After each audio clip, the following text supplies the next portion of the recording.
பாரதி ராஜா தன்னுடைய மகன் இறந்த 1 வருட காலமா அவரையே நினைச்சுக்கிட்டு தன்னுடைய உடலையும் வருத்திக்கிட்டு இருந்திருக்காரு. அப்படிங்கிற செய்தி அவருடைய இறப்புல தான் தெரிய வந்திருக்கு. அது மட்டும் இல்லாம குடும்பத்தோட அரவணைப்பு, மனைவியோட அந்த எந்த ஒரு விஷயமும் இல்லாம அவர் தனிமையில இருந்திருக்கிறாரு. மனைவி மற்றும் குடும்பத்தாலேயே தனித்து விடப்பட்டிருக்காரு. மகனுடைய அந்த மீளா துயரத்திலிருந்து வெளியில வர முடியாம கஷ்டப்பட்டுட்டு இருந்த பாரதி ராஜா, அந்த நிலைமையில கூட மனோஜ் பாரதி ராஜா இருந்து செய்ய வேண்டிய விஷயங்கள அவருடைய மருமகளுக்கு ஒரு அப்பாவா செஞ்சு குடுத்துருக்காரு. நெறைய விஷயங்கள தான் சாகுற இந்த 1 வருஷத்துக்குள்ள அவருடைய மருமகளுக்காக அவர் செஞ்ச அந்த விஷயங்கள தான் இந்த வீடியோல டீட்டெயிலா பார்க்க போறோம். வீடியோக்குள்ள போறதுக்கு முன்னாடி நீங்க நம்ம சேனலுக்கு புதியவரா இருந்தா மறக்காம சிபி ட்ரெண்டிங்க சப்ஸ்கிரைப் பண்ணி ஃபாலோ பண்ணிக்கோங்க. மனோஜ் பாரதி ராஜா இண்டஸ்ட்ரியில் ஒரு பெரிய ஆக்டராக வரணும் அப்படிங்கிறதுக்காக ஆரம்ப காலத்திலேருந்தே நிறைய கஷ்டங்களை பாரதி ராஜா பட்டிருக்காரு.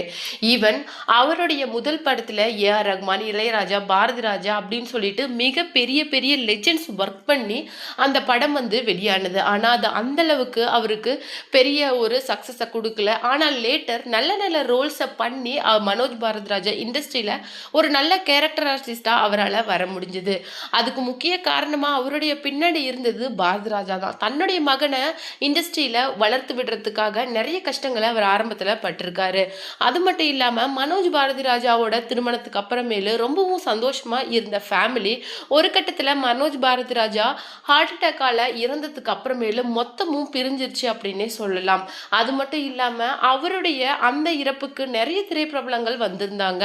இன்னொரு முக்கியமான விஷயம் என்ன அப்படின்னு சொல்லிட்டு பாத்தீங்கன்னா, அந்த இடத்துல அவருடைய மனைவி ரொம்பவே ஒடிஞ்சு போயிருந்தாங்க. முக்கியமா சூர்யா முதல் ஆளா வந்து மனோஜ் பாரதி ராஜாவோட இறப்புக்கு வந்திருந்தாரு. இந்த மாதிரி நிறைய திரைப்பிரபலங்கள் முக்கியமா மனோஜ் பாரதி ராஜாவோட மனைவிக்கு ஆறுதல் சொல்லிட்டு இருந்தாங்க.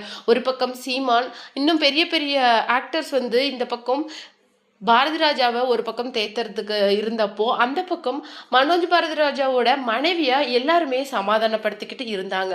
ஆனாலும் எந்த ஒரு அழுகையும் இல்லாம, எந்த ஒரு சப்தமும் இல்லாம, நிசப்தமா அவங்க அமைதியா மௌனமா இருக்கிறத பார்க்கும்போது எந்த அளவுக்கு இடிஞ்சு போன கனத்த இதயத்தோட இருந்திருக்காங்க அப்படிங்கிறது எல்லாருக்குமே தெரியும். ஒரு வார்த்தை கூட பேசாம, ஒரு சொட்டு கண்ணீர் கூட விடாம, ரொம்பவும் இடிஞ்சு போய் நடக்கிற விஷயம் எல்லாம் உண்மையா அப்படிங்கிற ஒரு அதிர்ச்சியில உட்கார்ந்துட்டு இருந்தாங்க. தன்னுடைய மருமகளுக்காக பாரதி ராஜா என்ன விதமான செஞ்சு வச்சுட்டு போயிருக்காரு அப்படின்னு சொல்லிட்டு பார்த்தீங்கன்னா, நிறைய அசட்ஸ், அது மட்டும் இல்லாமல் அசையா சொத்துக்கள், ஜுவல்ஸ் அப்படின்னு சொல்லிட்டு நிறைய விஷயங்களை அவருடைய மருமகளுக்கு செஞ்சிருக்காராம். அது மட்டும் இல்லாம மனோஜ் இருந்து செய்ய வேண்டிய நிறைய விஷயங்கள், அதுக்கு மேல கூட தன்னுடைய மகள்களை தாண்டி மருமகளுக்கு நிறைய விஷயங்களை செஞ்சு கொடுத்துருக்காரு. அது மட்டும் இல்லாம அவருடைய ப்ராப்பர்ட்டிஸ், அவருடைய ஷேர்ஸ் அப்படின்னு சொல்லிட்டு தன்னுடைய மகள்களை விட ஒரு படி அதிகமாகவே மருமகளுக்கு கொடுத்துருக்காரு. இதிலிருந்தே அவருடைய மகன் மேலேயும் அவருடைய குடும்பத்தினர் மேலேயும் அவர் எந்த அளவுக்கு பாசத்தை வச்சிருந்தாரு அப்படிங்கிறத புரிஞ்ச முடிந்தது.